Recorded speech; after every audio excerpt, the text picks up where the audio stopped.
السلام عليكم ورحمة الله وبركاته.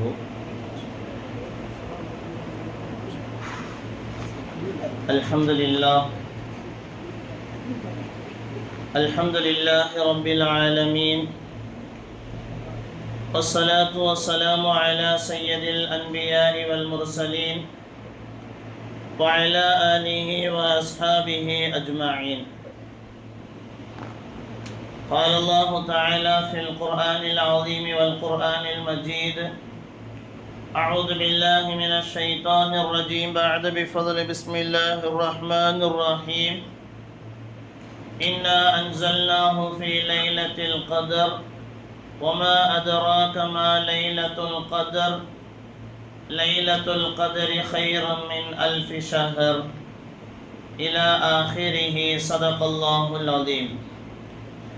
قال نبينا محمد صلى الله عليه وسلم: من قام في ليلة القدر إيمانا واحتسابا غفر له ما تقدم من ذنبه وما تأخر. صدق رسول الله العظيم. கண்ணியத்திற்குரிய அல்லாஹ்வின் நல்லடியார்களே, அல்லாஹ் ஜல்ல ஷானுஹு தஆலா இவ்வையகத்தை படைத்து இவ்வையகத்தில் உள்ள எல்லா வகையான வஸ்துக்களை படைத்து அல்லாஹ் ஜல்ல ஷானுஹு தஆலா முழுமையாக ஆட்சி செய்யக்கூடிய அந்த அல்லாஹுவுக்கே எல்லா புகழும். நபிகள் நாயகம் ஸல்லல்லாஹு அலைஹி வஸல்லம் அவர்களின் மீதும் அவர்களை சார்ந்து வாழ்ந்த பின்பற்றி வாழ்ந்த சஹாபாக்கள், தாபிஈன்கள், தபஅ தாபிஈன்கள், அவுலியாக்கள், நாதாக்கள், ஷுஹதாக்கள், வலிமார்கள், குறிப்பாக புனிதம் நிறைந்த இந்த லைலத்துல் கத்ருடைய இரவிலே அமர்ந்திருக்கக்கூடிய நம் அனைவர்களின் மீதும் எல்லாம் வல்ல இறைவனின் சாந்தியும் சமாதானமும் என்றென்றும் நின்று நிலவட்டுமாக. இதுதான் லைலத்துல் கத்ருடைய இரவாக இருந்தால் எல்லா வகையான நலன்களையும் எல்லா வகையான நம்முடைய ஹலாலான ஹாஜத்துகளை நமக்கான ஆரோக்கியமான ஒரு வாழ்க்கையை எல்லாம் வல்ல இறைவன் இந்த லைலத்துல் கத்ருடைய இரவிலே அல்லாஹ் நம் எல்லோருக்கும் அல்லாஹ் ஏற்படுத்தி தருவானாக. கண்ணியத்திற்குரிய அல்லாஹ்வின் நல்லடியார்களே, ஆரம்பமாக லைலத்துல் கத்ருடைய இந்த இரவுல சில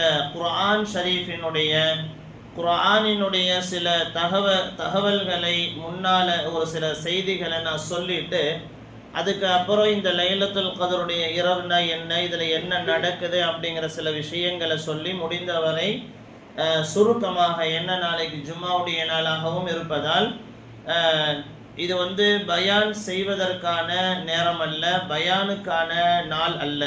இந்த லைலத்துல் கத்ருடைய இரவு என்பது அமல் செய்வதற்கான நாள். அதனால் நம்ம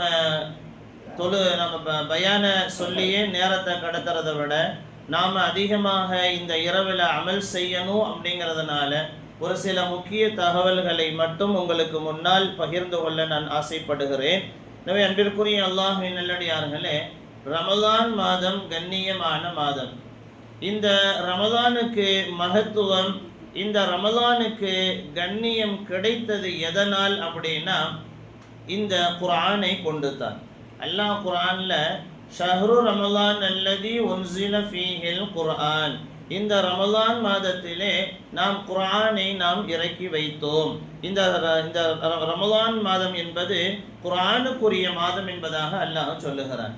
இன்னொரு இடத்துல இன்னா அன்ஸல்னாஹு ஃபீ லைலத்தில் கத்ர், இந்த லைலத்துல் கத்ருடைய இரவுல தான் அல்லாஹ் ஜல்ல ஷானுஹு தஆலா குர்ஆனை இறக்கி வைத்ததாக அல்லாஹ் சொல்லுகிறான். மொத்தம் நமக்கு தெரியும், மொத்தம் 4 வேதங்கள்: தௌராத், இன்ஜில், ஜபூர், குர்ஆன். இந்த 4 வேதங்களும் இறக்கப்பட்ட மாசம் எதுன்னா ரமலான் மாசம். இந்த 4 வேதத்தையும் அல்லாஹ் ரமலானிலே இறக்கி வைத்தான். ஆனால் இந்த மற்ற 3 வேதங்களை விட குர்ஆன் ஷரீஃபை அல்லாஹ் ஒரு இரவிலே அல்லாஹ் இறக்கி வைத்தான். அந்த இரவு லைலத்துல் கத்ருடைய இரவாக இருப்பதால் அந்த லைலத்துல் கத்ருடைய இரவு குர்ஆனுக்காக, குர்ஆனினுடைய மகத்துவத்திற்காக, குர்ஆனை இறக்கி வைத்ததற்காக இந்த மாதத்தை, இந்த நாளை, மாதத்தை அல்ல இந்த நாளை 1000 மாதங்களை விட சிறந்த மாதம் என்பதாக அல்ஃபி ஷஹர் என்று அல்லாஹ் குர்ஆனிலே சொல்லுகிறார். 1000 மாதங்கள் நாம இந்த இரவில், உண்மையிலேயே இந்த இரவை நாம பள்ளியில தான் நம்ம இருந்து ஹயாத் ஆக்கணும், பள்ளியில தான் இருந்து நாம அமல் செய்யணும் அப்படின்னு அல்ல. ஏன்னா மலக்குமார்கள் பள்ளிக்கு தான் வர்றாங்க அப்படின்லாம் கிடையாது. எல்லா இடங்களிலேயும் மலக்குமார்கள் வருகிறார்கள்.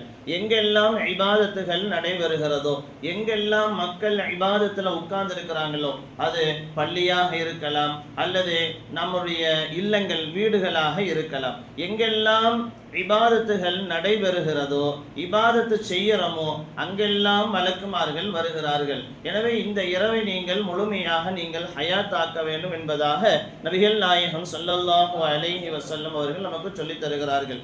1400 ஆண்டுகளாக இந்த குர்ஆன் ஷரீஃப் இறக்கப்பட்டு 1400 ஆண்டுகளுக்கு மேல ஆகி ஒரு புள்ளி கூட, எத்தனையோ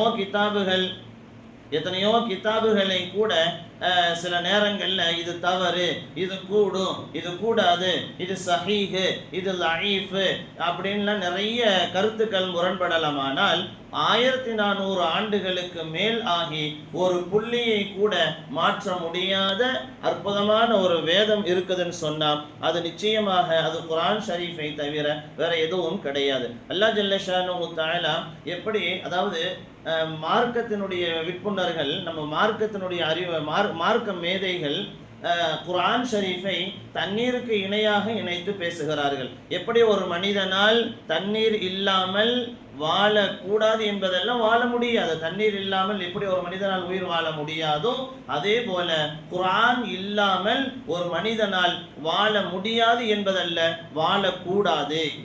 ஒரு மனிதனுடைய வாழ்க்கையில எனக்கு குர்ஆன் ஓத தெரியல அப்படின்னா அவர் எனக்கு, நான் குர்ஆன் எத்தனையோ பேர் சொன்னார்கள், ஓதணுங்கிற ஆசையெல்லாம் இருந்துச்சு, ஆனா குர்ஆனை நான் அப்படியே விட்டுட்டேன், அசால்ட்டா விட்டுட்டேன், குர்ஆனை பத்தி எனக்கு எதுவுமே தெரியாது அப்படின்னு ஒருத்தர் சொன்னாருன்னு சொன்னா அது அசிங்கப்பட வேண்டிய விஷயம். எனவே எந்த வயதாக இருந்தாலும் நீங்க எத்தனை அரபி கிதாபுகள், எத்தனை நாள் விடிய விடிய காலையில மக்ரிபில சாயந்தரம் எத்தனை தமிழ் புக்கை எடுத்து நீங்க படிச்சாலும் குர்ஆன் இல்லைன்னு சொன்னா எந்த தமிழ் புக்கும் எந்த அரபி கிதாபுகளும் நாளைக்கு மறுமையில வந்து பேசாது. நாம குர்ஆனுக்கான முக்கியத்துவத்தை கொடுக்கறது இல்லை. குர்ஆனை கத்துக்கலாம், குர்ஆனை சொல்லி தரலாம், குர்ஆனை ஓத நாம எத்தனை விடிய விடிய உட்கார்ந்து நீங்க தமிழ் இஸ்லாமிய புத்தகங்களை படிச்சாலும் நாளைக்கு வந்து அல்லாஹ்ட்ட அது பேசாது.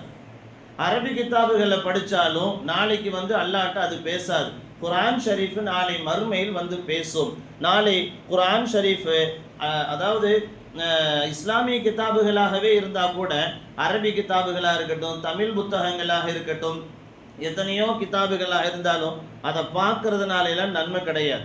படித்தா சில விஷயங்களை தெரிஞ்சுக்கலாம், அவ்வளோதானே ஒழிய பார்க்கறதுனால நன்மை எல்லாம் கிடையாது. எனவே குர்ஆன் ஷரீஃபை பார்த்தாலே நம்ம ஓதணுங்கிற அவசியம் கூட கிடையாது. குர்ஆனை எடுத்து நம்மளுடைய கண்ணால் பார்த்தாலே, நான் நிறைய தடவை நான் சொல்லியிருக்கிறேன். எனவே குர்ஆன் ஷரீஃபை நீங்கள் எடுத்து பார்த்தாலே இந்த உலகத்துல நன்மைனா அது அல்லாஹ் ஜல்ல ஷானுஹு தஆலா குர்ஆனுக்கு மட்டும் தான் அல்லாஹ் வைத்திருக்கிறான். அது மட்டுமல்ல, குர்ஆன் ஷரீஃபை குர்ஆனுக்கு மேல ஒரு குர்ஆனை தான் வைக்கணும், ஒரு குர்ஆனுக்கு மேல இன்னொரு குர்ஆனை தான் வைக்கணுமே ஒழிய ஒரு குர்ஆனுக்கு மேல ஒரு பேனாவை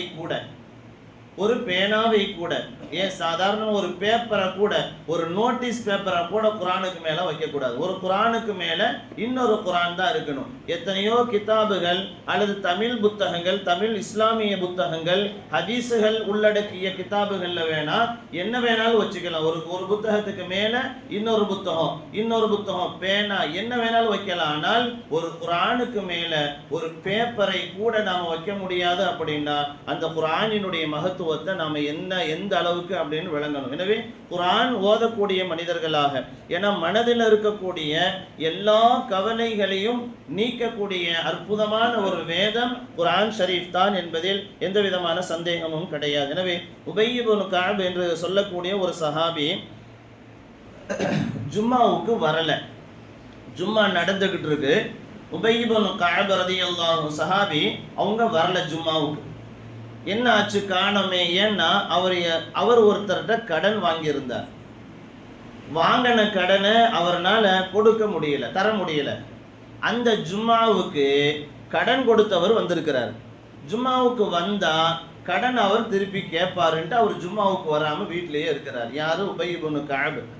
ஸல்லல்லாஹு அலைஹி வஸல்லம் அவங்க கூப்பிட்டு, நீங்கள் ஒவ்வொரு நாளுமே நான் சொல்லித்தரக்கூடிய இந்த ஆயத்தை குலில்லாஹும்ம மாலிகல் முல்க் துஅத்தில் முல்க மன் தஷா, இதை நீங்கள் சுபுஹுக்கு பின்னால் 7 தடவை, அசருக்கு பின்னால் 7 தடவை, சுபுஹுடைய தொழுகைக்கு பின்னால் 7 தடவை, அசருடைய தொழுகைக்கு பின்னால் 7 தடவை நீங்கள் ஓதிட்டு வாங்க அப்படின்னாங்க. அவங்க ஓதிட்டு வந்தாங்க. அவங்களுக்கு இருந்த மலையளவு கடன் இருந்தாலும் உங்களுடைய கடன்கள் முழுமையாக அல்லாஹ் அடைத்து விடுவான் என்று நபிகள் நாயகம் அவர்கள் சொன்னார்கள். குர்ஆன்ல நமக்கு ஏன்னா பெரும்பாலும் அதிகமாக நிறைய கவலைகளில் நம்ம ஆழ்ந்து உட்கார்றது என்னன்னு சொன்னால், நிறைய கடன் இருக்கு, என்னால் சமாளிக்க முடியல, பொருளாதாரத்தினுடைய பிரச்சனையில் நம்ம நிறைய பேர் ரொம்ப கவலையில் மூழ்கி இருப்போம். பொருளாதாரத்தினுடைய பிரச்சனை அல்ல, கடனினுடைய பிரச்சனை மட்டுமல்ல, எவ்வளவு எந்த பிரச்சனையாக இருந்தாலும் குர்ஆன் முழுமையாக நம்மை தீர்த்து வைக்கும் என்பதை நபிகள் நாயகம் அவங்க சொல்றாங்க. இன்னொரு இடத்துல நமக்கான கபருடைய வேதனை அதாபுகள் நீக்கப்பட வேண்டுமானால் நீங்கள் குர்ஆனை நீங்கள் ஓதுங்கள். குர்ஆன்ல ஒரு சூரா இருக்கு, 30 ஆயத்துகளை கொண்ட சூரா, சூரத்துல் முல்க், 29வது ஜுசுவினுடைய முதல் சூரா, தபாரக்கல்லதி பியதிஹில் முல்க் என்று தொடங்கக்கூடிய அந்த ஒரு சூராவுல 30 ஆயத்தை அல்லாஹ் வைத்திருக்கிறான். ஹதீஸ்ல வருது, இன்ன சூரத்தும் ஃபில் குர்ஆனி 30 ஆயா, 30 ஆயத்துகளை கொண்ட சூரத்துல் முல்கை நீங்கள் ஓதுங்கள். ஷஃபாஅத்து லிரஜுலின் ஹத்தா குஃபிர லஹு, அந்த சூரா நாளை மறுமையில் அந்த மனிதனுக்காக ஷஃபாஅத்து செய்யும். அந்த சூரா அல்லாஹ்கிட்ட பேசுமா, இந்த மனிதன் என்னை அதிகமாக ஓதினார், இந்த மனிதன் என்னை அவனுடைய நாவிலே என்னை ஓதிக்கொண்டே இருந்தான், எனவே இந்த மனிதனுக்காக வேண்டி நான் ஷஃபாஅத்து செய்கிறேன், நான் பரிந்துரை செய்கிறேன் என்று அந்த தபாரக்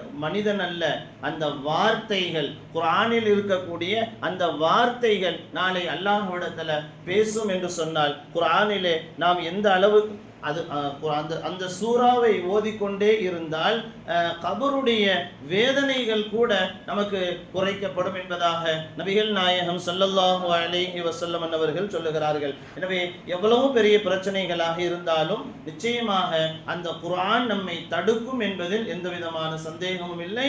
நாம அனுபவ ரீதியாக நீங்கள் குர்ஆனினுடைய தொடர்பை ஏற்படுத்தி கொண்டால் அனுபவ ரீதியாக உங்களால் உணர முடியும்.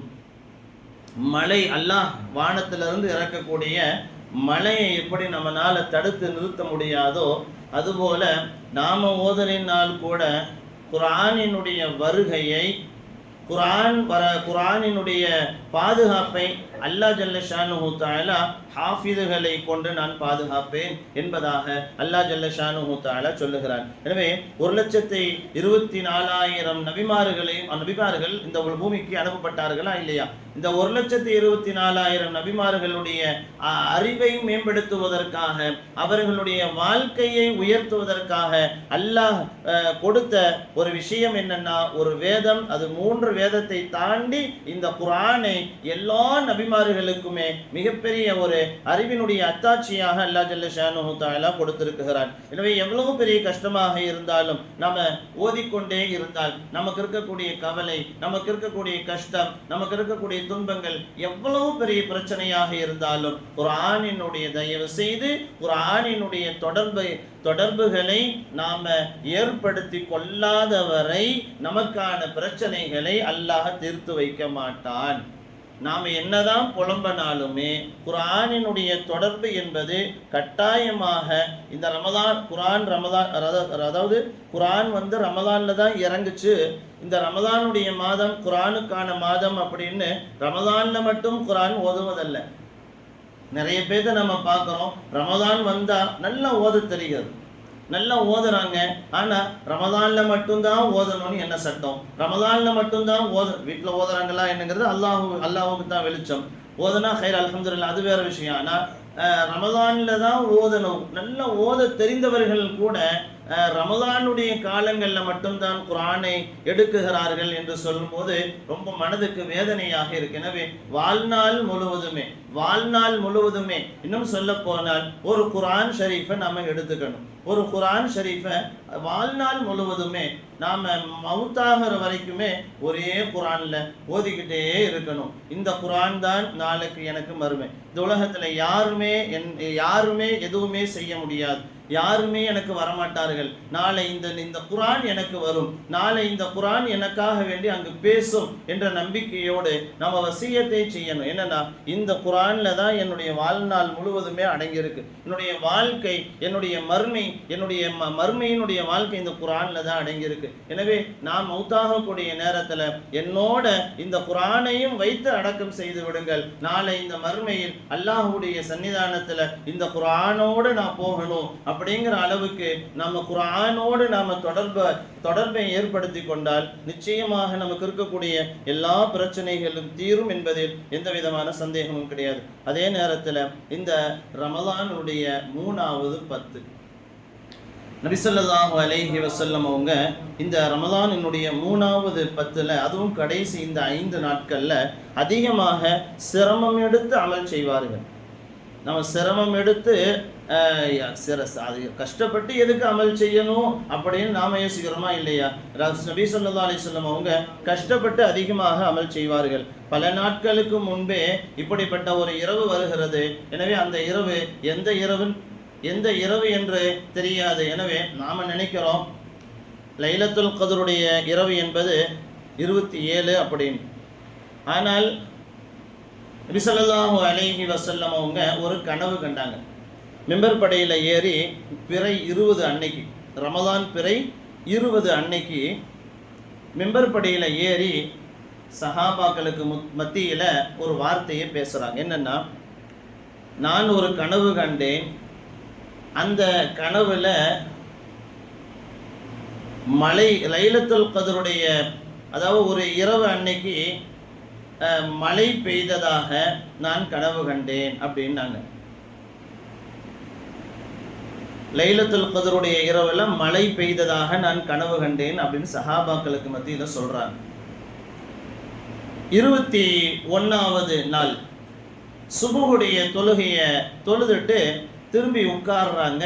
அவங்களுடைய நெத்தியில, நபி ஸல்லல்லாஹு அலைஹி வஸல்லம் அவங்களுடைய நெத்தியில சேரும் மண்ணும் கலந்த, மழை பெஞ்சா நம்ம இப்போ தான் நம்ம ஏசி அது அப்படின்லாம் போட்டு மழை பெஞ்சா கூட ஒரு சொட்டு மழை இல்லாமல் நம்ம உட்காருவோம். ஆனால் அப்போ எல்லாம் நல்ல மழை பெஞ்சிச்சுன்னு சொன்னாக்கா சில மழையினுடைய அந்த சேறு சகதியெல்லாம் கொஞ்சம் உள்ளுக்குள்ளே வரும். அந்த மாதிரி உண்டான காலம்தான். அப்போ ரசூலுல்லாஹ் தொழுதுட்டு பார்க்குறாங்க, தொழுதுட்டு திரும்புகிறாங்க. அவங்களுடைய நெத்தியில் மழையும் சேரும். இந்த காட்சியை அபூ சயீத் அல் குத்ரி ரலியல்லாஹு அன்ஹு அவங்க பார்த்துட்டு, அப்போ லைலத்துல் கத்ருடைய இரவுங்கிறது 21 தான் அப்படின்னாங்க. அப்புறம் ஒரு நாள் விட்டு அடுத்த நாள் 23வது நாள் அன்னைக்கு ஒரு மழை பெஞ்சிச்சு. அன்னைக்கு ரசூலுல்லாஹ் தொழுதுட்டு திரும்பி உட்கார்றாங்க. அப்போ நெத்தியில சேரும் சகதியும் சேரும் மண்ணும் இருந்துச்சு. அதை பார்க்குறாங்க. அப்போ அபூ சயீத் அல் குத்ரி அவங்க சொல்றாங்க, அப்போ 23வது லைலத்துல் கத்ருடைய இரவா? இதே ஒரே குழப்பம். எனவே நாம 21, 23, 25, 27, எனவே நமக்கு மிகப்பெரிய பல்வேறு மார்க்கத்தினுடைய அறிஞர்கள் சொல்லித்தரக்கூடிய கருத்தின்படி அது நிறைய விளக்கங்கள் கொடுக்குறாங்க. 27 தான் லைலத்துல் கத்ர் என்பதற்கு அல்லாஹுவுக்கு பிடித்தமான எண்ணிக்கை 7ஆக இருப்பதால சூரத்துல் ஃபாத்திஹா 7 ஆயத்துகள். அல்லாஹ் இப்படி 7 வானம் 7 பூமி இப்படி 7 வரிசையில் என்னென்னலாம் இருக்கு அப்படின்னு போடும்போது வானம் பூமி படைக்கப்பட்டதில் இருந்து ஏராளமான நபிமார்களுடைய வாழ்க்கைக்கு கொடுத்த எல்லா விதமான அத்தாட்சிகளை உள்ளுக்குள்ள அலசி ஆராயும் போது அல்லாஹ் 7ஐத்தான் மையப்படுத்தி அல்லாஹ் பேசுகிறார். அதனால 27 தான் லைலத்துல் கத்ர் இருக்கும் அப்படிங்கிற அடிப்படையில் 27 தான் என்பதாக நமக்கு சொல்லித் தரப்படுகிறது. எனவே இந்த புனிதம் அதனாலதான் ஆரம்பத்திலேயே சொன்னேன், இந்த 27 தான் லைலத்துல் கத்ருடைய இரவாக இருந்தால் அல்லாஹ் ஜல்ல ஷானஹு தஆலா இந்த லைலத்துல் கத்ருடைய இரவினுடைய மகத்துவத்தை, அதனுடைய முழுமையான நன்மைகளை எல்லாம் அல்ல இறைவன் நம் எல்லோருக்கும் அல்லாஹ் ஏற்படுத்தி தருவானாக. அதே போல அந்த அந்த இரண்டாவது வமா அத்ராக மா லைலத்துல் கத்ர், லைலத்துல் கத்ர் அப்படின்னா உங்களுக்கு என்னென்ன தெரியுமா என்பதாக கேட்கும்போது நபி ஸல்லல்லாஹு அலைஹி வஸல்லம் அவர்கள் சொல்வார்கள், கத்ர் என்று சொன்னால் விதியை தீர்மானிப்பது. அதாவது கலா கதிர்னு சொல்றோம்ல, அதே மாதிரி அதாவது நம்மளுடைய வாழ்க்கையில நம்ம ஏதாவது அமல் செய்வதாக இருந்தாலும் சரி, அல்லது நம்மளுடைய குடும்ப வெளி உலகத்தினுடைய வாழ்க்கையாக இருந்தாலும் சரி, எதுவாக இருந்தாலும் திட்டம் தீட்டுதல் அப்படிங்கிற ஒன்று இருக்கணும். நாம அமல் செய்வதற்கு முன்னால் நம்ம என்ன செய்யலாம், என்ன அமல் எப்படி ஓதலாம், எப்படி தெரிஞ்சுக்கணும் அப்படிங்கிற திட்டங்கள் இருக்கணும். இந்த லைலத்துல் கத்ருடைய பெயருக்கு சிறப்பு, உயர்வு, நெருக்கடி அப்படிங்கிற பல்வேறு வகையான பெயர்கள் சொல்லி தரப்படுகிறது. நெருக்கடி அப்படின்னு சொன்னா உணவினுடைய நெருக்கடி அல்ல, மலக்குமார்கள் வந்து குமிகிறார்கள் இந்த இரவுல நிறைய மலக்குமார்கள் வந்து பூமியில இறங்குவதால் நெருக்கடி என்பதாக இந்த லைலத்துல் கத்ருடைய இரவுக்கு பெயர் சொல்லப்படுகிறது. லைலத்துல் கத்ர் கைரும் மின் அல்ஃபி ஷஹர், 1000 மாதங்களை விட சிறந்த மாதம். ஏன் அல்லாஹ் ஜல்ல ஷானஹு தஆலா 1000 மாதத்தை அல்லாஹ் குறிப்பிட்டார்? 2000 மாதங்கள் சொல்லியிருக்கலாம், அல்லது 1500ன்னு சொல்லியிருக்கலாம், அல்லது 500ன்னு சொல்லியிருக்கலாம். ஏன்னா ஆரம்ப காலத்துல சில விளக்கங்களை சொல்லி தர்றாங்க. ஏன் 1000 அப்படிங்கிறது அல்லாஹ் அது மறைவான, அது அல்லாஹுக்கு மட்டும் தெரிந்த விஷயம். இருந்தாலும் சில அடையாளங்கள் தெரியணுமா இல்லையா, அதுக்காக வேண்டி என்னன்னா 1000 மாதங்கள் ஒரு தவசீலர், ஒரு நல்ல மிகப்பெரிய ஒரு மாமேதை, ஒரு மிகப்பெரிய ஒரு வணக்கசாலி அப்படின்னு ஒரு பேர் வாங்கணும், அல்லாஹ்விடத்துல ஒரு அந்தஸ்து கிடைக்கணும் அப்படின்னா 1000 மாதங்கள் அவர் அமல் செய்யணும். 1000 மாதங்கள் அமல் செய்யணும். அப்படிப்பட்ட 1000 மாதங்கள் அமல் செய்தால் அவர் மிகப்பெரிய ஒரு வணக்கசாலிங்கிற அவருடைய அந்தஸ்து உயரும் என்பதற்காக வேண்டித்தான். அந்த அடிப்படையில தான் அல்லாஹ் சொல்லியிருக்கிறான் என்பதாக நமக்கு விளக்கம் தருகிறார்கள். எனவே 1000மோ 2000மோ 500 ஆக மொத்தத்துல ஒரு நாள் அமல் செஞ்சா 1000 மாதங்கிறது அல்லாஹ் குர்ஆன்ல சொல்லிட்டான். அது ஏன் சொன்னா, எதுக்கு சொன்னாங்கிறத விட 1000 மாதங்கள் அப்படிங்கிற நன்மை நிச்சயமாக உண்டு என்பதில் மாற்றுக்கிறது கிடையாது. ஏன்னா அதாவது இதை வைத்து ஆதாரங்கள் சொல்லக்கூடிய மார்க்கத்தினுடைய மாமேதைகளுடைய வார்த்தைகளை நாம பொய்யாக்கினா கூட அல்லாஹ்வினுடைய வார்த்தையான இந்த குர்ஆனை பொய்யாக்க முடியாது தானே. எனவே 1000 மாதங்கள்னு அல்லாஹ் பல்வேறு வகையான மாதங்கள் அப்படின்னு ஏதோ மாதங்களினுடைய எண்ணிக்கையை குறிப்பிட்டு சொல்லாம இருந்தா அல்லாஹ் அங்க மாதங்களுடைய எண்ணிக்கையை அல்லாஹ் குறிப்பிடலையில. இந்த ஒரு நாள் இபாதத்து செஞ்சா ஒரு 10 நாள் 10 நாள் அமல் செஞ்ச நன்மை, 20 நாள் அமல் செஞ்ச நன்மை, அல்லது 10 மாசம் அல்லது 20 மாசம் அப்படின்னு ஆளாளுக்கு நாம ஒரு மாசத்தை உருவாக்கிக்கலாம். ஆனால் அல்லாஹ் எண்ணிக்கையோட அங்க சொல்லுகிறார் 1000 மாதங்கள் அப்படின்னா அதுல எந்த விதமான மாற்று கருத்துகளும் கிடையாது. அதே போல தனஸ்ஸலுல் மலாயிகத்து வர்ரூஹு ஃபீஹா பிஇذن ரப்பிஹிம், அல்லாஹ்வினுடைய அனுமதியோடு வானவர்கள் இறங்குகிறார்கள். வானவர்கள் மலக்குமார்கள் இறங்குகிறார்கள் என்பதை விட மிக மிக அல்லாஹ்வுக்கு நெருக்கமான ஜிப்ரீல் அலைஹிஸ்ஸலாம் அவர்கள் இந்த பூமியிலே இறங்குகிறார்கள். இந்த ஜிப்ரீல் அலைஹிஸ்ஸலாம் அவர்கள் அதிகமாக இறங்கிய நபி, எல்லா நபிமார்களுக்காக வேண்டியும் இறங்கி இருக்கிறாங்க. ஆனால் அதிகமாக இறங்கியது நபிகள் நாயகம் ஸல்லல்லாஹு அலைஹி வஸல்லம் அவர்கள், நபி ஸல்லல்லாஹு அலைஹி வஸல்லம் அவர்களுக்கு மட்டும்தான். எனவே ஜிப்ரீல் அலைஹிஸ்ஸலாம் அவர்கள் இந்த இரவிலே இறங்குறதுனால இந்த இரவினுடைய மகத்துவம் வேற மாதிரி. ஏன்னா ஒரு அடியானை அல்லாஹ் நேசிப்பதாக இருந்தால், அல்லாஹ் ஒரு அடியானை நேசிக்கிறான்னா முதல்ல ஜிப்ரைல் அலைஹிஸ்ஸலாம் அவர்களை கூப்பிட்டு அல்லாஹ் சொல்லுவான், ஜிப்ரைலே நான் இன்ன அடியானை நேசிக்கிறேன், அதனால நீங்களும் நேசிங்க, எல்லா வானவர்கள்ட்டையுமே சொல்லுங்க நான் இந்த அடியானை நான் நேசிக்கிறேன் என்பதாக அல்லாஹ் ஜல்ல ஷானுஹு தஆலா ஜிப்ரைல் அலைஹிஸ்ஸலாம் அவர்களிடத்திலே அல்லாஹ் ஜல்ல ஷானுஹு தஆலா சொல்லுவான். எனவே அன்பிற்குரிய அல்லாஹ்வின் நல்லடியார்களே, அப்படிப்பட்ட ஜிப்ரைல் அலைஹிஸ்ஸலாம் அவர்கள் இறங்கக்கூடிய மாதமாக இருக்கிறதுனால இந்த இரவு மற்ற எத்தனையோ இரவுகளை நம்ம பார்த்துருக்கலாம். மியராஜுடைய இரவாக இருக்கட்டும் அல்லது பராத்துடைய இரவாக இருக்கட்டும், எத்தனையோ இரவுகளை நம்ம பார்த்தா கூட மற்ற எல்லா அந்தந்த இரவுகளுக்குன்னு ஒரு மகத்துவத்தை எல்லாம் வைத்திருக்கிறான். ஆனால் எல்லாத்தையும் தாண்டி குர்ஆனுக்காக வேண்டிய குர்ஆன் மட்டும் இல்லை என்று சொன்னால் சாதாரணமான ஒரு மாதமாகவே அல்லது இந்த லைலத்துல் கத்ருடைய இரவையும் எடுத்துக்கொள்ளலாம். குர்ஆனுக்காக வேண்டிய அல்லாஹ் இந்த ஒரு நாளை மட்டுமல்ல, இந்த 30 நாட்களையும் 30 இரவுகளையே அல்லாஹ் கண்ணியப்படுத்துகிறான். குர்ஆனுக்காக வேண்டிய அல்லாஹ் ஜல்ல ஷானுஹு தஆலா நாம இந்த சூராவின் மூலமாக இன்னா அன்ஸல்னாஹு ஃபீ லைலத்துல் கத்ர், இந்த சூராவின் மூலமாக நாம விளங்க வேண்டிய செய்தி என்னன்னா, விதியை நாம முதல்ல நம்பணும். ஏன்னா எது நடந்தாலும் சரி நம்மளுடைய வாழ்க்கையில நன்மை தீமை லாபம் நட்டம் என்ன நடந்தாலும் சரி எல்லாமே அல்லாஹ்வால் ஏற்படுத்தப்பட்டது, அல்லாஹ்வால் நடக்கிறதல்ல, அல்லாஹ்வால் நன்மை தீமை எல்லாமே அல்லாஹ் ஏற்படுத்தி இருக்கிறான். ஆனால் நன்மை அல்லாஹ்வால் நடக்குது, தீமை என்னால் நடைபெறுகிறதுன்னு சொல்லணும். ஏன்னா என்ன நன்மையும் அல்லாஹ் தான் செய்ய வைக்கிறான், என் பாவத்தையும் அவன் தான், நீ பாவத்தை போய் செய்ய அப்படின்னு நம்மளை தூண்டுறதல்ல, ஏற்படுத்துறது. அதாவது நன்மை தீமை எல்லாமே அல்லாஹ் உருவாக்கிட்டான், ஆனால் செய்ய வைக்கிறது, நன்மையை செய்ய வைக்கிறது ரப்பு, தீயதை செய்ய வைக்கிறது ஷைத்தான். அதனால அல்லாஹ் ஜல்ல ஷானுஹு நம்மளுக்கு ஹதீஸுகளில் என்ன வருதுன்னு சொன்னால், நாம் நம்மளுடைய வாழ்க்கையில் நமக்கு நல்லது நடந்துச்சுன்னு சொன்னால் இது அல்லாஹ்வால் நடந்தது. நம்மளுடைய வாழ்க்கையில் நமக்கு ஏதாவது ஒரு கஷ்டம் வருதுன்னு சொன்னால், நான் ஏதோ தப்பு செஞ்சுருக்கிறேன், நான் ஏதோ ஒரு பாவத்தை செஞ்சுருக்கிறேன், அந்த பாவத்தினால தான் இந்த மாதிரி நடக்குதுன்னு சொல்லி தவற நம்மீது பழி போட்டுக்கணுமே ஒழிய, நல்லதையும் அவன் தான் செய்ய வைக்கிறான், தப்பையும் பாவத்தையும் அவன் தான் செய்ய வைக்கிறான்னு சொல்லி நாம அல்லாஹ்வின் மீது பழியை போடக்கூடாது. நபி ஸல்லல்லாஹு அலைஹி வஸல்லம் அவங்க சொல்லுவாங்க, அஜபல் லில் முஃமின் அஜபல் லி அம்ரில் முஃமின், ஒரு முஃமினான மனிதனை பார்த்து நான் ஆச்சரியப்படுகிறேன் அப்படின்னு சொன்னார். எந்த முஃமினான மனிதன்? இன் அஸாபத்துஹு ஸர்ராஉ ஷக்கர, தன்னுடைய வாழ்க்கையில நமக்கு ஒரு மனிதனுடைய வாழ்க்கையில சந்தோஷம் மகிழ்ச்சியான தருணங்கள் ஏற்பட்டால் அவர் நன்றி செலுத்துகிறார்.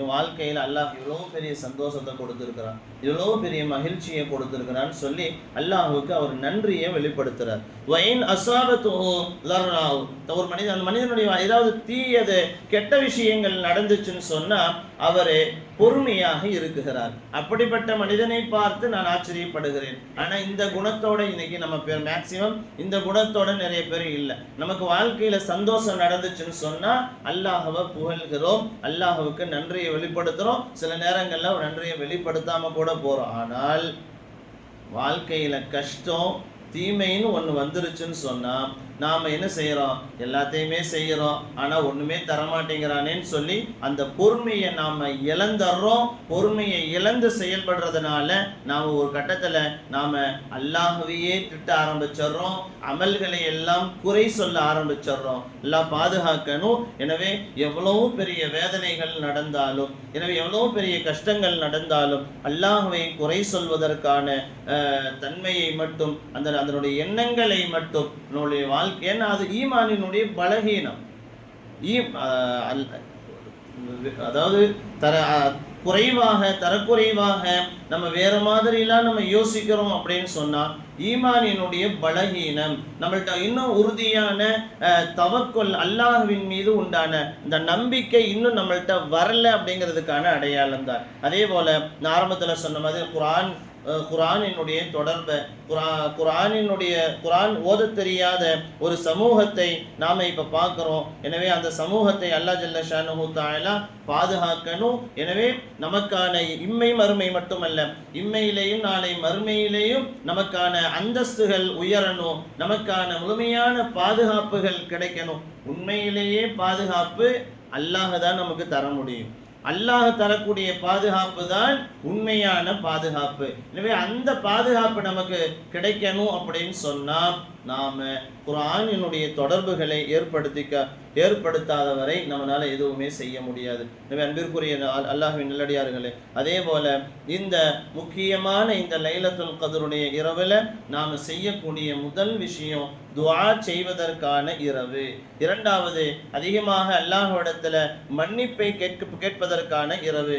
மூன்றாவதாக, தனிமையில் இருந்து ஒரு சொட்டு கண்ணீராவது நம்மளுடைய கண்களில் இருந்து வந்து தனிமையில் அமர்ந்து அல்லாஹ்விடத்தில் அமல் செய்வதற்கான இரவு. எனவே துஆ கேட்கும் போது ஒரே ஒரு சொட்டு கண்ணீர், ஒரே ஒரு சொட்டு வந்துட்டா எப்படி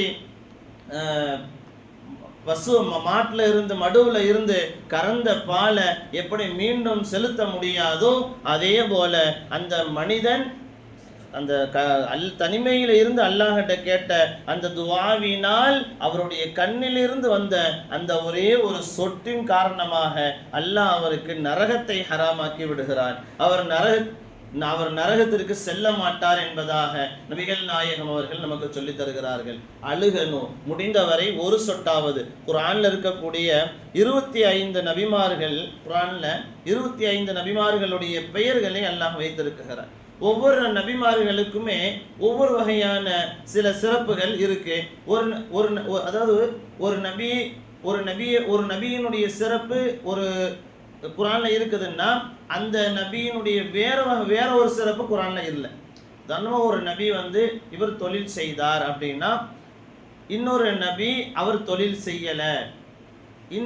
ஒரு நபி குடும்பத்தோடு இருந்தார் அப்படின்னா இன்னொரு நபி குடும்பத்தோடு இல்லை. இப்படி எல்லா நபியினுடைய சூழ்நிலைகளுமே ஒன்று இருக்கும், ஒன்று இருக்காது. ஆனால் எல்லா நபிமார்களுமே, குர்ஆனில் சொல்லப்பட்ட நபிமார்கள் மட்டுமல்ல, எல்லா நபிமார்களுமே அல்லாஹ் ஜல்ல ஷானுஹு தஆலா இந்த உலகத்தில் நபிமார்களுக்கு கொடுத்தது துஆ. எல்லா நபிமார்களுமே துஆ செய்திருக்கிறார்கள். எனவே துஆ கேட்க வேண்டிய மாதமாக இருப்பதால நாம் அதிகமாக இந்த இடத்துல நாம் துஆ செய்ய வேண்டும் என்பதை நான் தெரியப்படுத்திக் கொள்கிறேன். ஏன்னா ஒவ்வொரு மனிதனுடைய துஆ என்பது நம்மளுடைய வாழ்க்கையை வேற மாதிரி தீர்மானிக்கும். ஏன்னா நமக்கு துஆ கேட்கக்கூடிய மிகப்பெரிய ஒரு அரசர், அதாவது மஅ்மூன் ரஷீத் அப்படிங்கிற ஒரு அரசர் உட்கார்ந்துருக்கிறார், சபையில் உட்கார்ந்துருக்கிறாரு. அரசருடைய சபையில் அந்த சிம்மாசனத்தில் உட்கார்ந்துருக்கிறாரு. கீழே நிறைய அமைச்சர்கள் மக்கள் எல்லாம் உட்கார்ந்துருக்கிறார். அப்போ அவர் தும்முறார், அரசர் தும்முறார். தும்மனதுமே அவர் அல்ஹம்துலில்லாஹ்னு சொல்றார். கீழே உட்கார்ந்துருக்கிறவங்களாம் என்ன சொல்லணும்? யர்ஹமுக்குமுல்லான்னு சொல்லணும். தும்மியவர் அல்ஹம்துலில்லாஹ்னு சொன்னால் அதை கேட்குறவங்க யர்ஹமுக்குமுல்லான்னு சொல்லணும். யர்ஹமுக்குமுல்லா அப்படின்னா என்ன அர்த்தம்? அல்லாஹ் உங்களுக்கு ரஹ்மத்து செய்யட்டும்னு அர்த்தம். அந்த கீழே உட்கார்ந்துருக்கிறவங்க யாருமே யர்ஹமுக்குமுல்லான்னு சொல்லலை. அரசர் பார்க்குறாரு, என்ன நான் தும்மனனே, ஏன் யாருமே யர்ஹமுக்குமுல்லா சொல்லலை, யர்ஹமுக்குமுல்லா சொல்ல மாட்டீங்களான்னு சொல்லி கேட்குறாரு. அரசரே, நீங்கள் மிகப்பெரிய ஒரு அரசர், உங்களுக்கு நாங்கள் எப்படி யர்ஹமுக்குமுல்லான்னு சொல்கிறது? நீங்கள் மிக சாதாரணமான ஒரு மனிதராக இருந்தால் பரவாயில்லை, உங்களுக்கு ரஹ்மத்து செய்யட்டும் யர்ஹமுக்குமுல்லான்னு சொல்லலாம், உங்களுக்கு நாங்கள் எப்படி சொல்கிறது அப்படின்னு சொல்லலை. அப்போது அரசர் சொன்னார், என்னதான் அரசராக இருந்தாலும் என் வயிற்றுக்கு நான் தான் சாப்பிட்டாகணும், எனக்கு பசி எடுத்தால் நான் தான் சாப்பிட்டாகணும். நீங்கள் சாப்பிட்டா என்னுடைய பசி அடங்காது. நாளைக்கு நான் மௌத்தாயிட்டா எனக்கு பதிலாக நீங்கள் போய் கபரில் உங்களை கொண்டு போய் புதைக்க மாட்டாங்க. நான் மௌத்தாயிட்டா என்னை தான் கொண்டு போய் புதைப்பாங்க. எனவே எல்லாம் அப்படிப்பட்ட நானும் உங்களை போன்ற ஒரு மனிதன் தான். எனவே நான் மட்டும் என்னை துவாவில் இருந்து தேவை அற்றவனாக, என்னை தேவை இல்லாதவனாக என்னை நீங்க ஏற்படுத்திடாதீங்க. ஏன்னா நானும் துவாவில் தேவை உள்ளவன் என்பதை அந்த அரசர் அவர்கள் சொல்லி காட்டினார்கள். எனவே துவாவை விட்டு தேவை அற்ற மனிதர்கள், தேவை இல்லாதவர்களாக நாம ஆகிடக்கூடாது. ஏன்னா துவாவுடைய விஷயத்துல இந்த இரவுல நாம அல்லாஹ்விடத்துல கேட்க கேட்க அல்லாஹ் ஜல்ல ஷானுஹு தஆலா நமக்கு தருவதற்கு தயாராக. ஏன்னா நபி ஸல்லல்லாஹு அலைஹி வஸல்லம் அவர்கள் உமர் ரலியல்லாஹு அன்ஹு அவங்க மதீனாவில் இருக்கக்கூடிய சமயத்துல ரசூலுல்லாஹ்ட்ட அல்லாஹ்வின் தூதரே, நான் உம்ரா போலான்ட்டு இருக்கிறேன், நான் உம்ரா போறேன், இன்ஷா அல்லாஹ் நீங்க துஆ செய்யுங்க அப்படின்னு உமர் ரலியல்லாஹு அன்ஹு அவங்க ரசூலுல்லாஹ்ட்ட போய் சொல்லும்போது ரசூலுல்லாஹ் சொன்னாங்க, யா அஹி, என்னுடைய சகோதரனே, லா தன்சானி ஃபி துஆஇக, உம்ராவுக்கு போறீங்க, உங்க துஆவுல என்ன மறந்துடாதீங்க அப்படின்னு ரசூலுல்லாஹ் சொன்னாங்க. எனவே உலகமே நபியினுடைய துஆவுக்காக, மதீனா நகரமே, மக்காவே மதீனாவே நபியினுடைய துஆவுக்காக கூடிய அந்த சூழ்நிலையில நபிகள் நாயகம் அவங்க உமர் ரலியல்லாஹு அன்ஹு அவங்கள்ட்ட, நீங்க உம்ராவுக்கு போறீங்க, உங்க துஆவுல என்ன மறந்துடாதீங்க அப்படின்னாங்க. எனவே இன்னும் சொல்ல போனால் நபி ஸல்லல்லாஹு அலைஹி வஸல்லம் அவங்க, நான் எப்படி இந்த பூமிக்கு, நான் எப்படி இந்த உலகத்துக்கு வந்தேன் தெரியுமா? 3000 ஆண்டுகள். எத்தனை வருஷம்? 3000 ஆண்டுகளுக்கு முன்னால், 3000 ஆண்டுகளுக்கு முன்னால் இப்ராஹிம் அலைஹிஸ்ஸலாம், என் தந்தை இப்ராஹிம் அலைஹிஸ்ஸலாம் அவர்கள் செய்த அந்த துஆவால் தான் நான் இந்த உலகத்துக்கு நான் வந்தேன்னு நபி ஸல்லல்லாஹு அலைஹி வஸல்லம் அவர்கள் நமக்கு சொல்லி தருகிறார்கள். எனவே நாம என்ன நினைக்கிறோம்? நல்லா இருந்தாலும் சரி, நல்லா இல்லைனாலும் சரி, எல்லா நேரத்திலையுமே நாம துஆ செய்யணும். நாம என்ன நல்லா தானே இருக்கிறோம், நாம போய் என்னத்தை போட்டு துஆ செய்யறதுன்னு நாம நினைக்க கூடாது. நல்லா இருக்கக்கூடிய, ஏன்னா நல்லா இருக்கும்போது தான் எல்லா வகையான வியாதியும், நல்லா இருக்கும்போது தான் எல்லா வகையான முசீபத்துமே வருது. எனவே நல்லா இருக்கக்கூடிய நேரத்திலேயே, நல்லா இருக்கக்கூடிய காலங்கள்லேயே நாம அதிகமாக துஆ செய்யணும். இப்ப எப்படி வச்சிருக்கிறியோ இன்னும் நல்லா வச்சிரு. இப்ப நம்ம நல்லா இருக்கிறோம், நாம போய் என்னத்தை போய் துஆ கேட்கறதுன்னு நம்ம சாதா ஒரே ஒரு உடம்புல ஒரே ஒரு நரம்பு கட்டாச்சுன்னா மொத்தமா எல்லாம் படுக்க வச்சிருவோம். எல்லாம் பாதுகாக்கணும். எனவே நாம் துஆவுடைய விஷயத்துல நாம கஞ்சத்தனம் செய்யாமல் துஆவை நாம அதிகமாக அல்லாஹ்கிட்ட கேட்கணும். அதே நேரத்துல இபாதத்து முடிஞ்சதற்கு பின்னால், ஒரு இபாதத்து முடியுதுன்னு சொன்னா அது தொழுகையாக இருக்கட்டும் அல்லது வேறு எந்த இபாதத்தாக இருக்கட்டுமே, அது நோன்பு, ஹஜ்ஜு, எந்த இபாதத்தாக இருந்தாலும் இபாதத்தை முடித்ததற்கு பின்னால் முதல் விஷயம் அல்லாஹ்கிட்ட நம்ம சொல்றது இஸ்திக்ஃபார். நீங்க மன்னிப்பு கேளுங்க. ஏன்னா இபாதத்தினுடைய முதல் வகையை நீங்க அல்லாஹ்கிட்ட நீங்க மன்னிப்பு கேட்கறதா. ஏன்னா ஹதீஸுகள்ல, குர்ஆன் ஷரீஃப்ல அல்லாஹ் அதை தான் சொல்றான். ஹஜ்ஜுடைய கடமையை நீங்க முடிச்சுட்டீங்களா, அரஃபாவுடைய கடமையை, அரஃபாவை நீங்க முடிச்சுட்டீங்களா, சும்மா அஃபீது மின் ஹைது அஃபாதன் நாஸ் வஸ்தக்ஃபிருல்லாஹ், நீங்கள் அல்லாஹ்விடத்தில் நீங்கள் இஸ்திக்ஃபார் செய்யுங்கள் என்பதாக அல்லாஹ் ஜல்ல ஷானுஹு தஆலா சொல்லுகிறார். நீங்க சஹர்ல எந்திரிக்கிறீங்களா, சஹர்ல எந்திரிச்சு நீங்க முதல்ல நீங்க அமல் செய்ய போறீங்க. அடுத்தது நாம தொழுதுட்டு தஹஜ்ஜுடைய தொழுதுட்டு அல்லது நம்ம சஹர் செய்ய போறோம். சஹருடைய நேரத்துல நீங்க எந்திரிச்சீங்கன்னா அந்த நேரத்துல நீங்க மற்ற எல்லா காரியங்களையும் செய்யறதுக்கு முன்னாடி நீங்க முதல்ல அலா முஸ்தக்ஃபிரின் பில் அஸ்ஹார், சஹருடைய நேரத்துல நீங்கள் முதல்ல இஸ்திக்ஃபார் செய்யுங்கள் என்பதாக அல்லாஹ் சொல்லுகிறார். அதே போல குர்ஆன்ல இருக்கக்கூடிய எவ்வளவு பெரிய பாவத்தையும் சரி, குர்ஆன்ல இருக்கக்கூடிய நமக்கான மிகப்பெரிய ஒரு மருந்து, நமக்கான ஆறுதலான ஒரு வார்த்தை என்னன்னு சொன்னா, குல் யா இபாதி, அடியார்களே, என்னுடைய அடியார்களே, நம்மளை தான் பார்த்து கூப்பிடுறான் அல்லாஹ், என்னுடைய அடியார்களே, அஸ்ரஃபு அலா அன்ஃபுஸிஹிம், அல்லாஹ், அதாவது நீங்க செஞ்ச பாவத்துல இருந்து நீங்கள் நிராசையாகி விட வேண்டாம். லா தக்னது மிர் ரஹ்மத்தில்லா, அல்லாஹ்வினுடைய ரஹ்மத்து நமக்கு கிடைக்காது அப்படின்னு சொல்லி வரம்பு மீறி பாவம் செஞ்சுட்டோமே, அதிகமான என்னென்னமோ பாவத்தை பண்ணிட்டோமே, இப்படிப்பட்ட வெளியில சொல்ல முடியாத பாவத்தை எல்லாம் பண்ணிட்டோமே அப்படின்னு நீங்கள் மனதை நீங்க விட்டுறாதீங்க. எவ்வளவு பெரிய பாவமாக இருந்தாலும் அல்லாஹ் மன்னிக்க கூடியவன். நாம அதாவது பாவம் பெருசா, ஒரு பட்டிமன்றமே நடத்தினா கூட பாவம் பெரியதா அல்லது அல்லாஹ்வினுடைய மன்னிப்பு பெருசா? நாம எல்லா பாவத்தையுமே வச்சுக்கோமே, திருட்டு, கொலை, கொள்ளை, ஜினா, வேற எல்லா பாவத்தையுமே என்னென்ன பெரிய பெரிய பாவங்கள் இருக்குதோ, வட்டி உட்பட எல்லா வகையான பாவத்தையும் நான் பண்ணியாச்சு.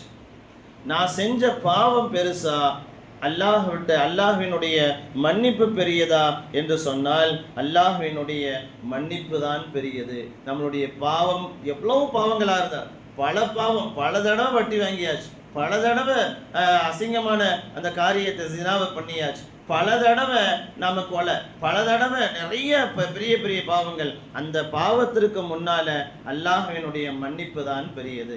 ஏன்னா குர்ஆன்ல யஸ்தஹி அப்படின்னா வெட்கம் அப்படிங்கிற அர்த்தம்.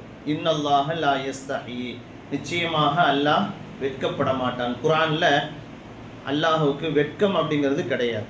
அல்லாஹ் ஓப்பனா பேசிடுவோம், எதா இருந்தாலுமே ஓப்பனா பேசிடுவோம். அல்லாஹுக்கு வெட்கம் அப்படிங்கிறதுலாம் கிடையாது. ஒரு தடவை நபி ஸல்லல்லாஹு அலைஹி வஸல்லம் அவங்களுடைய வீட்டுக்கு சில சஹாபாக்கள் விருந்துக்கு வந்திருக்கிறாங்க. விருந்து சாப்பிட்டு முடிச்சுட்டு போகாம நபி ஸல்லல்லாஹு அலைஹி வஸல்லம் அவங்களுடைய வீட்டில் உட்கார்ந்து பேசிக்கிட்டு இருக்கிறாங்க சஹாபாக்கள்லாம். நபி ஸல்லல்லாஹு அலைஹி வஸல்லம் அவங்களுடைய பழக்கம் என்னன்னா, வீட்டுக்கு வந்த விருந்தாளிய போங்க, கிளம்புங்க, சரி அல்ஹம்துலில்லாஹ் போயிட்டு வாங்க அப்படிங்கிற வார்த்தையெல்லாம், கிளம்புங்க போங்கன்னு சொல்ல மாட்டாங்க. நாம் சில நம்மளுடைய வீடுகளுக்கு நமக்கு யாராவது ஒரு விருந்தாளிகள் வர்றாங்க அப்படின்னு சொன்னால் நம்ம என்ன செய்வோம், சரி சாப்பிட்டு முடிச்சாச்சு அப்படின்னு, அல்ஹம்துலில்லாஹ் எனக்கு ஒரு வேலை இருக்குது, இன்ஷா அல்லாஹ் நான் அப்புறம் பார்ப்போமே, அப்புறம் சந்திப்போமே, இன்ஷா அல்லாஹ் நீங்களும் போயிட்டு வாங்க, இன்ஷா அல்லாஹ் நானும் ஒரு பக்கம் வேலை போகிறேன் அப்படின்னு ஏதாவது ஒரு வார்த்தைகளை எல்லாம் சொல்லுவோமா இல்லையா? அந்த மாதிரி ஒருத்தரை வெளியில் போகணும் அப்படிங்கிறதுக்கான எந்த அறிகுறிகளுமே யார்கிட்ட இருக்காது, நபி ஸல்லல்லாஹு அலைஹி வஸல்லம் அவங்கள்ட்ட இருக்காது. ஏன்னா ரசூலுல்லாஹ்வுக்கு வெட்கம் அதிகம், வெட்கம் இருக்குது, ரசூலுல்லாஹ் வெட்கப்படுவாங்க அப்படி சொல்கிறதுக்கு. உடனே அல்லாஹ் பார்த்தா, அல்லாஹ் ஜிப்ரீல் அலைஹிஸ்ஸலாம் அவங்கள்ட்ட ஆயத்தவே இறக்கிட்டான். என்னன்னா, யா அய்யுஹல்லதீன ஆமனு, ஈமான் கொண்டவர்களே, லா ததுகுலு புயூத்தன் நபியி இல்லா அய்யுதன லக்கும் கைர நாதிரீன இனாஹு. அங்கே நீங்கள் விருந்துக்கு போகிறீங்கன்னு சொன்னால், அங்கே விருந்துக்கு போகக்கூடிய இடத்துல சாப்பாடு உணவுகள்லாம் தயார் ஆயிருச்சா தயார் ஆகலையா என்னங்கிறத தெரியாமல் நீங்கள் ஒரு நபியினுடைய வீட்டுக்குள்ளே நீங்கள் நுழையாதீங்க. எனவே அழைப்பு வந்தால் எல்லா தயாரிப்பெல்லாம் ரெடியாக இருக்குது, நீங்கள் வாங்கன்னு சொல்லி அழைப்பு வந்தால் ஃபதுகுலு, நீங்கள் உள்ளே போங்க, சாப்பிடுங்க, சாப்பிட்டு முடித்ததும் அந்த இடத்துல இருந்து நீங்கள் போயிருங்க. வளவலன்னு உட்காந்து நீங்கள் அந்த விருந்தாளிகளுடைய வீட்டில் வளவலன்னு உட்காந்து நீங்கள் பேசாதீங்க. வந்தோமா, எதுக்காக வேண்டி வந்தோம், விருந்துக்கு வந்தோமா, சாப்பிட்டோமா, கிளம்பி போய்கிட்டே இருங்க. அந்த ஆயத்தில் அப்படித்தான் அல்லாஹ் சொல்கிறான். எனவே விருந்துக்கு வந்தோமா, சாப்பிட்டோமா, போனமான்னு இருங்க. எனவே நீங்கள் அந்த இடத்துல தேவையில்லாத பேச்சுக்களை நீங்கள் பேசாதீர்கள். அந்த ஆயத்தில் தொடர்ந்து அல்லாஹ் சொல்லுகிறார். ஏன்னா நபிக்கு நீங்கள் அதிகமாக உட்கார்ந்து நீண்ட நேரம் சும்மா வளவலன்னு பேசுறது நபிக்கு நோவினையை ஏற்படுத்தும். ஆனால் அவங்க போங்கன்னு சொல்றதுக்கு அவங்க வெட்கப்படுவாங்க. ஆனால் அல்லாஹுவுக்கு வெட்கம் என்பது கிடையாது. அந்த ஆயத்தில் அல்லாஹ் சொல்றான், நபிக்கு வெட்கம் உண்டு, ஆனால் நான் வெட்கப்பட மாட்டேன், நீங்க முதல்ல நீங்க போங்க. அல்லாஹ் குர்ஆன்ல எல்லா இடத்துலையுமே அல்லாஹுவுக்கு வெட்கம் இல்லைன்னு வருது. ஆனால் ஒரே ஒரு இடத்துல மட்டும் நான் வெட்கப்படுகிறேன். அல்லாஹ் சொல்லுகிறான், ஒரே ஒரு இடத்துல மட்டும் நான் வெட்கப்படுகிறேன். எப்போ? எந்த மனிதன் கையேந்தி துவா கேட்குறானோ, எந்த மனிதன் கையேந்தி எனக்கு இது வேணும் அது வேணும்னு சொல்லி கையேந்தி துவா கேட்கிறானோ, அப்படிப்பட்ட மனிதனுடைய கையை வெறுங்கையோடு அனுப்புவதற்கு நான் வெட்கப்படுகிறேன் என்று அல்லாஹ் ஜல்ல ஷானுஹு தஆலா சொல்லுகிறான். குர்ஆன்ல நிறைய இடத்துல, நிறைய ஒன்று ரெண்டு அல்ல, நிறைய இடத்துல அல்லாஹுவுக்கு வெட்கம் என்பது கிடையாது, அல்லாஹுவுக்கு வெட்கம் என்பது கிடையாதுன்னு தான் வருது. ஆனால் ஒரு இடத்துல அல்லாஹ் வெட்கப்படுகிறான் அப்படின்னு சொன்னால், ஏந்தன கையை வெறுங்கையோடு அனுப்புவதற்கு நான் வெட்கப்படுகிறேன் என்று அல்லாஹ் சொல்லுகிறார். எனவே நாம கையேந்தி அல்லாஹ்விடத்துல வார்த்தைகளை முன்வைத்தால் நிச்சயமாக நம்மளுடைய நமக்கு கேட்கறத எல்லாத்தையுமே அல்லாஹ் நிச்சயமாக தருவான் என்பதில் எந்த விதமான சந்தேகமும் பாக்கியம் கிடையாது. எனவே அன்பிற்குரிய அல்லாஹ்வின் நல்லடியார்களே, அற்புதமான இந்த லைலத்துல் கத்ருடைய இந்த இரவை நாம் பயனுள்ள ஒரு இரவாக நாம் பயன்படுத்துவதற்கான ஒரு நல்ல தௌஃபீக்கை எல்லாம் வல்ல இறைவன் நம் எல்லோருக்கும் அல்லாஹ் ஏற்படுத்தி தருவானாக. நாம் கூடுதலாக நாம் எப்படி நாம் அதாவது நமக்கு ரமதானுடைய ரஜபு ஷஅபான்ல நாம் யோசனை பண்ணோம். எனவே ரஜபையும் ஷஅபானையும் எங்களுக்கு தா, ரமதானையும் தா, அல்லாஹ் தந்தான், என்ன மாற்றங்கள் ஏற்பட்டது என்பதை எல்லாம் நம்ம யோசிக்கணும். அல்லது இந்த லைலத்துல் கத்ருடைய இரவையும் அல்லாஹ் நமக்கு தந்து விட்டான். எனவே நாம் அடைந்த இந்த இரவில் நாம் உட்கார்ந்து இருக்கிறோம். எனவே குறிப்பாக இஅ்திகாஃப் இருக்கக்கூடியவர்கள் இந்த இரவுல 10 நாட்கள், ஏன்னா அவங்களுக்கு தான் மிகப்பெரிய ஒரு வாய்ப்பு. என்னன்னா பள்ளியோடு இருக்கிறதுனால எங்கெல்லாம் எந்த பள்ளிகளில் எல்லாம் இஅ்திகாஃப் இருக்குகிறார்களோ அவர்கள் ஏதாவது ஒரு இரவுல உண்மையாகவே அவர்கள் லைலத்துல் கத்ருடைய இரவை அவர்கள் அடைந்து கொள்வார்கள் என்பதில் எந்த விதமான சந்தேகமும் இல்லை. எனவே எல்லாம் வல்ல இறைவன் உண்மையிலேயே லைலத்துல் கத்ருடைய இரவாக இந்த இரவை அல்லாஹ் நம் எல்லோருக்கும் அடைவதற்கு ஒரு நல்ல தௌஃபீக்கை எல்லாம் வல்ல இறைவன் அல்லாஹ் ஏற்படுத்தி தருவானாக. இந்த இடத்துல ஒரு நல்ல செயல்கள், நல்ல அமல்களை அல்லாஹ் செய்வதற்கான வாய்ப்புகளை அல்லாஹ் தந்தது போல நாளை ஜன்னத்துல் ஃபிர்தௌஸ் என்கின்ற உயர்ந்த சுவனத்தை எல்லாம் வல்ல இறைவன் எல்லோருக்கும் அல்லாஹ் ஏற்படுத்தி தருவானாக. வா ஆகிரு தஅவானா அல்ஹம்துலில்லாஹி ரப்பில் ஆலமீன். அஸ்ஸலாமு அலைக்கும் வரஹ்மத்துல்லாஹி வபரகாத்துஹு.